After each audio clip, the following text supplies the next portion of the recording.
toxic cloud that wraps together all of humanity. As with every war, the goals are always the same: divide, conquest, and destroy. The only difference is now, the weapons are not guns or bombs or missiles. They are called spread, BCE, swap, austerity, fiscal compact, ESM, credit rating, and many more. They're equally strong weapons of mass destruction. But it's the army of the finance speculation, the one who strangles the economy, the one who harasses the democracies, the one that makes us scared slaves, the one that imposes a lifestyle upon all of us that we don't like.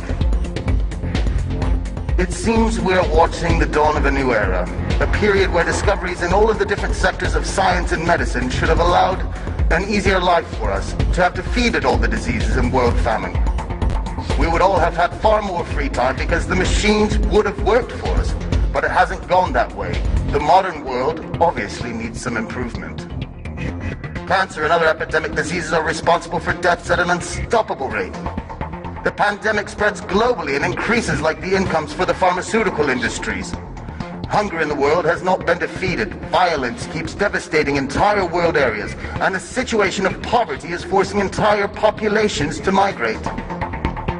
The United States are just like the old and beloved Europe, where the social differences are getting wider. Rich people are becoming more rich. The middle class is being pushed towards poverty, and the lower class spirals uncontrollably towards misery. America is still under the crisis path of subprime mortgages that definitely undermines the last bit of security in people, and instead has generated a negative domino reaction overseas. On the other side, the European side, the EU states themselves are so strangled by debt balance sheets that a big part of the state income is destined to pay just the interest without any possibility to reduce the debt itself. America and Europe should have been the ones supported by the rest of the world. Instead, they have been crushed by the most powerful financial crisis in history, which has brought social and cultural implications still to be fully understood. Are we so sure that the American and European situation had different origins as the media wants us to believe? Or instead, are they just two faces on the same coin? Maybe it's the final attack for the world supremacy from an entity that doesn't have a flag or state or affinity. The New World Order, the one of finance, which has slowly taken control, taken it away from the politician, which has in turn become a slave to the system. Nobody tries to raise their voice. No single representative of the sovereign population dares to speak up. But I will. We have to reclaim the power, to snatch it away from the powers of finance, the finance that magically creates money from nowhere. We must instead give it back to the citizens of the economy in the name of prosperity, wealth, and freedom. No political leader will ever say that money is being printed in a private institution. However, the European Central Bank is private, and the American Federal Reserve is private, and yet the banks flutter on nothing. You must know that if tomorrow all the owners of bank accounts and other deposits should arrive in the bank to take away their cash, only the first 3% could be satisfied before finishing the cash money. Don't believe me? Have a look at what Cyprus is facing now. More countries are destined to follow.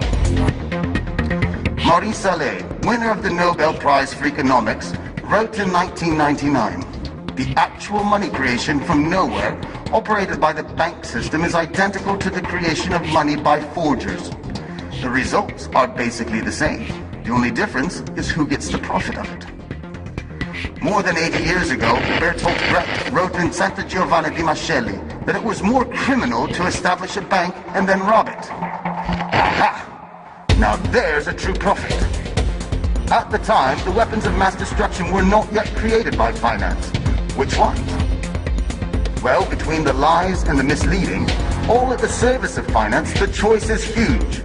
The ESM, for example, is the European mechanism of stability. Or is it? The new Save the State funds, or as we all know in reality, are the bailouts to help just the banks and businesses. Just take a look at Greece. For all of this support, 52% goes to the international banks and to the business owners to help them, to reward them, to save them. There is 23% which goes to the European Central Bank. Then there is 20%, which is designated for the Greek banks. And finally, just a meager 5% actually goes to the Greek state and their citizens. Something, or should I say some things, are clearly wrong here. You must understand something. The user is only afraid of one thing, which is that his client will die. The user has to constrict them so he can make them a slave, but the client doesn't have to die.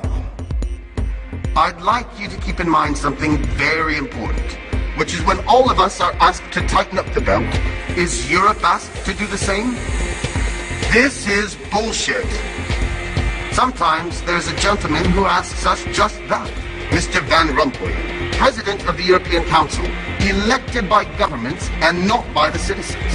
This person has been called out publicly by a British deputy in 2010 as being, quote, expert, capable, and dangerous, the silent killer of European democracy and European nations.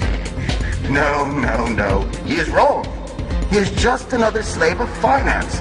A slave of the big banks, of Goldman Sachs, One for All, the big names, Bilderberg, Aspen, Trilateral, and these names, these conspirators, they all want us to believe that it's a lie. Conspiracies, as they call it, but instead it's all true. We are familiar with one of the big, powerful people in the world. 50 years ago, in 1963, President Kennedy signed the 1110 Act, where he took away the exclusivity from the Federal Reserve and gave the Treasury Department the faculty to print money. This was a big strike to overpower the Fed, which, by the way, is a private bank, and also the banking system. It was June 4th, 1963, and less than 6 months later, President Kennedy was killed. Coincidence? Obviously. You must realize that changing politics is simply not enough. Even swapping out the old castes in the current parliament won't work. The real revolution is an internal act. It is in our conscious, and it is based on changing our mental perception, to pass our egocentrism, and to acknowledge what is the final goal in our society. Not the profit for a few, but a wealth for all. You, just tell me, are you happy? So, from this moment, since the finance started the war, I declare to the men and women of power, so big, so few, so timid, with what weapons shall we fight back? With the power of information, with communication and the sharing of my knowledge, with all of the people in the world rising up as one voice.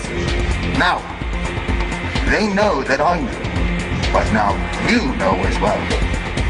My friends, happiness is freedom.